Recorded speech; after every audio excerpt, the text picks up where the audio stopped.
Hello.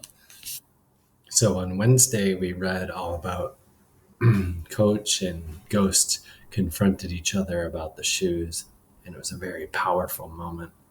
We found out Coach came from Glass Manor and that he had a pretty crazy story too. I mean, his father stole his medal from the Olympics, beat him up to get it, and then, or actually, I don't know that he beat him up to get the medal. Maybe the chipped tooth was from earlier in his life. But anyway, his dad stole the medal from him, sold it to buy drugs, and he died taking those drugs. So Ghost most certainly is not the only one with the crazy story, right? And it kind of gives you a little bit of insight of why Coach cares so much for Ghost. Okay. And they kind of made a deal. He wouldn't tell his mom he could run in the race, but he had to wear those crazy shoes that he cut up. And he had to clean Coach's cab. The rest of the week was pretty much filled with me being on my best behavior at school. I was straight up acting like that annoying goody good, Maureen Thorne, then working extra hard at practice, which was much more difficult than usual because running in my regular raggedy sneakers made me feel like my feet had gained weight, like I had obese toes or something. It had been a while since I had practiced in my cutoff shoes, and I think the silver bullets had me spoiled. Not to mention, everybody wanted to know where the silver bullets were, and I kept making ridiculous excuses like letting them rest and Coach worked so hard at practice that I was scared I'd ruin them before the race. And then they would say something like, "Oh, so are you going to run, right?" Or, "Word. So you're getting your uniform, right?" But they'd say it under their breath, and I would just shut all that down by saying, "Shh, it's not worth talking about it. Not worth risking yours. I'm here, ain't I? Still on the team, right? That's all that matters." So the raggedy runners was what I had to run in, and I stuck at it. Through ladders on Wednesday and Thursday's long run, I, of course, was now a step behind Lou, who was blazing around the track like it was nothing, doing everything he could to secure his spot as the lead sprinter. I mean, we were both sprinters, and Aaron and Mike, but Mike was going to run the 800 and the 400, just because me and Lou were both faster than him in the shorter sprint races. And Chris Myers, who ran the 800, his father took him off the team because his grades were slipping. Aaron was going to run the 400. He was the master of it, like seriously, could burn anybody. And between me and Lou, one of us was going to run the 200, and one of us was going to run the 100 meter. Now, here's the thing the 200 meter is a good race, a hard sprint, but it wasn't as, I don't know, glamorous. No, that's not the word. The 200 just not the main event. The main event was the 100 meter dash. It was what Usain Bolt set the record in. It was the race. Before I got caught and Coach forced me to run in my old sneakers, I had a pretty good snatch in that spot from Lou. Don't get me wrong, he was crazy fast and had been running that race pretty much ever since he started running. But over the month of practice, my time was maybe a half second faster than his. But not during the week of slumpy cutoff shoe running, which was definitely the week that counted. But hey, it was only the first race of the season, so I figured I'd take 200.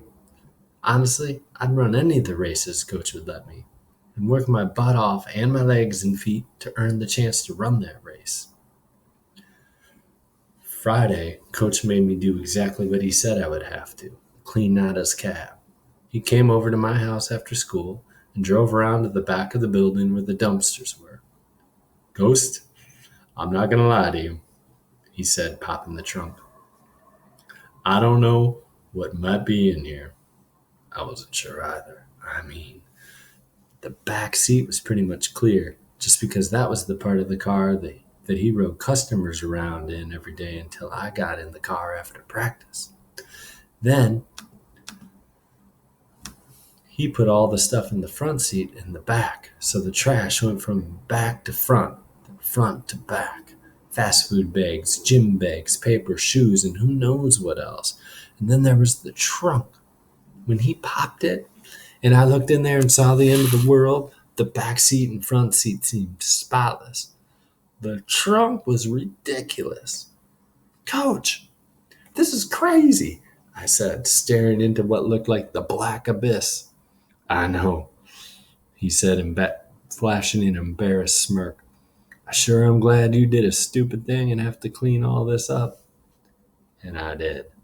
I trashed all the fast food bags, some with french fries and half-eaten burgers still in them. I pulled out the duffels. I don't know why Coach needed so many gym bags. Who needs more than one? But there was nothing in them.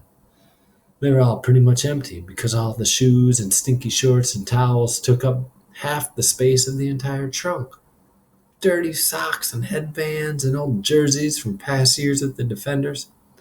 He also had starting blocks, which are big and metal and heavy, shoved in there, and whistles. Man, whistles everywhere. I opened up the gym bags and loaded them up with all that crud. When I got to the last one, a yellow and green duffel with the name Otis on it, I unzipped it. Who's Otis? I asked Coach, who was sitting on the hood of the car, flipping through the list of all our run times. Otis is me, he said, not even looking up. Oh, I said flat. I mean, I knew Coach's last name was Brody, and I figured his first name wasn't just Coach. No, but his name is Coach. Well, that might not be true. My name is Castle, so someone might actually be named Coach somewhere, but not Chip-Tooth Turtleface. I stirred loading the bag up with a busted pair of cleats that probably would have been better off in the trash when I spied a piece of paper, a crinkled up rectangle in the tiny corner of the duffel. I pulled it out. It was a faded picture of a man, tall and slim like Sonny. Facial hair only around his mouth, but not on his cheeks. He had his hands resting on a little boy who stood in front of him. The kid was cheesing. The man was looking away, almost like he was calling out for someone. Who's this? I asked, bringing the picture around to the front of the car. Coach took it from me, looked at it like it was his long-lost gold medal. His mouth hung open for a few seconds before he finally answered. This is my father. He tapped the picture with his finger. And that's me, he said about the happy little boy. Where'd you find this? In that bag? Coach pulled the photo closer to his face, as if he was studying every detail. Thank you, he said. And then right then I got the feeling that being mad at his dad wasn't the only way he felt about him.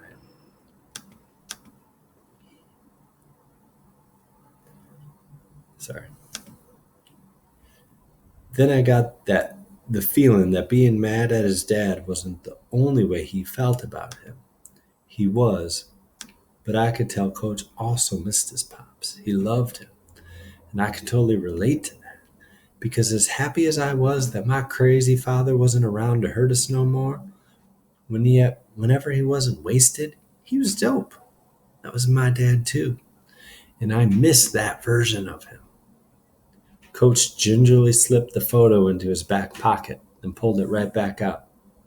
Throw those bags in the trunk. I think you're done, Coach said, climbing into his cab.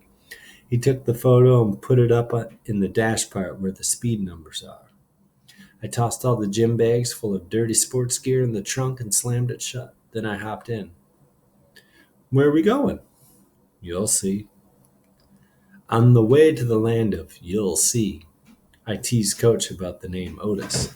Seriously, Otis is the name of old men who smell like cinnamon and barbecue sauce. Shut up, Ghost, Coach said, laughing. I mean, Otis is the name you give short, fat dogs, not people. Oh, so I'm a dog now?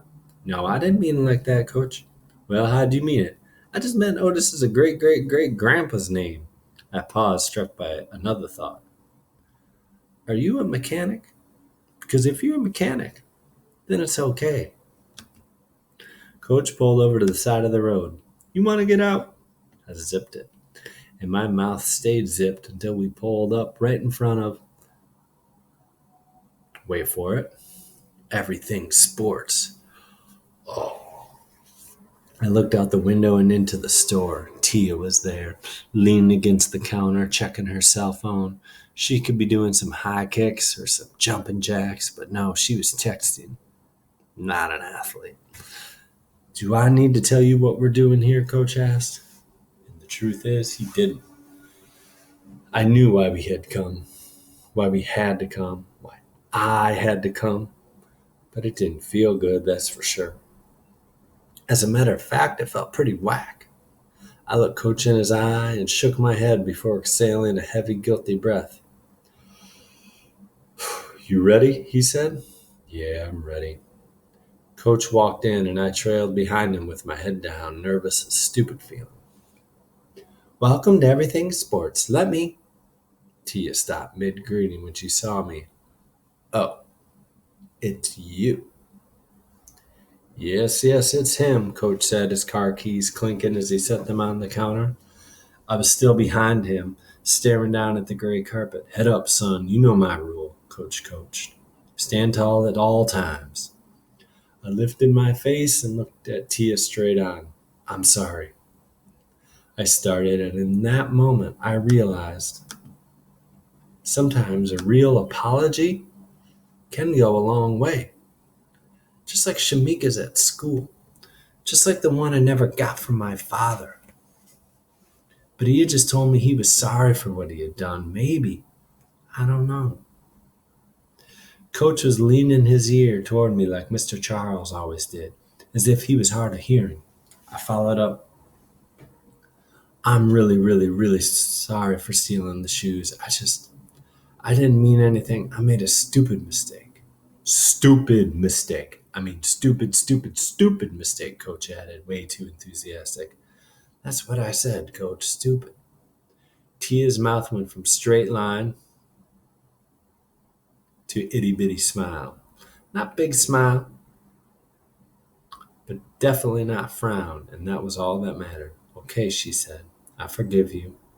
Coach then handed over his credit card, and as Tia swiped it to pay for the shoes, Coach threw his arm around my neck, put me in a tight headlock, and whispered in my ear, if you ever do this again, I promise I'll make room for you in my trunk. I looked him in his face, in his eyes, not a flinch. Just that big chip-tooth smile and a scary wink. Yikes.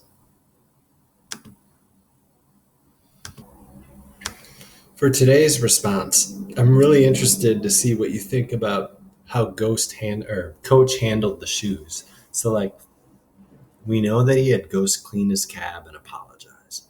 And then Coach himself paid for the shoes.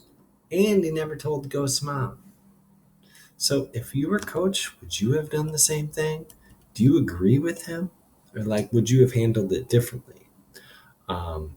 Very interesting. And also I'm wondering what do we learn about Coach as a person? Right? Very interesting. Okay, I can't wait to read what you write. And please, none of the crap where you write one sentence. Come on, This is a response. Write your opinion, give some evidence, back it up. I have not been giving you writing. You haven't had writing in 2 weeks. This is your writing. Your response is your writing. So none of the one sentence stuff. You got this. You know how to do it. Boom, boom. Okay.